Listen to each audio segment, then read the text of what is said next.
jam ñalli ko Hawa Sala Kaka en calmani ɓiɓɓe fulɓe fof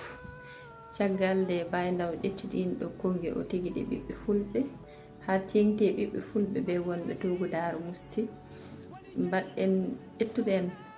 ndogal wadde boycott on ɗo boycott waɗi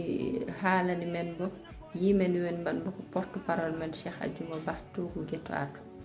ndespektuɗen bo mbaɗɗen boycott o machallah en jii mbo rewi lawol hoodere aynaɓe ƴetti on ɗo dossier en charge hoɓen liggoda collectif défenseur des droits fulɓe hoodere aynaɓe ardori ɗum ko président Gondiol Ka gonɗo Togo Canada président Abdourahmane Tall gonɗo Togo USA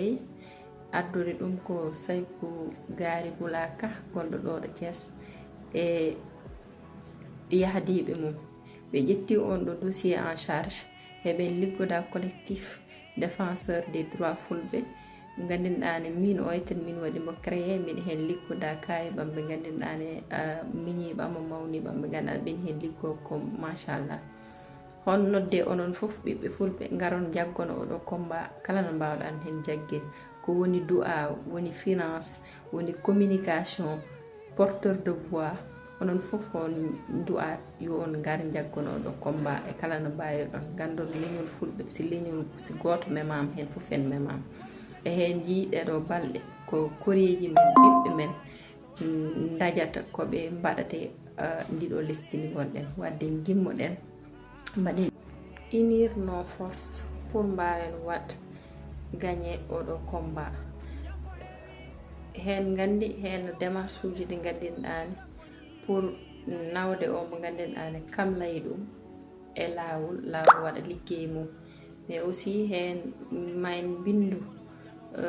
lettre uji ouverte mbaɗende adressé autorité ji ɗi gonɗi Darou Mousti fof pour hollude ɗumen mettam men e ko muusi en muusi men ɗo ɗo ganduɗan ɗon koɗɗen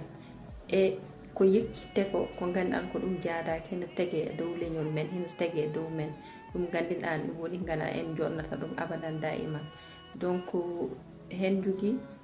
plan bien déterminé mo ganduɗa inchallah mayno mbaɗ suivre à la lettre pour ɗum kaɓoɗen ɗum gasa lawol gotol ɗum natta ɗon nani ɗum gasa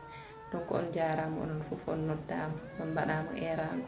on jarama on beltinama ɓiɓɓe pullo woni foof jaɗɗo mbimami jaaraja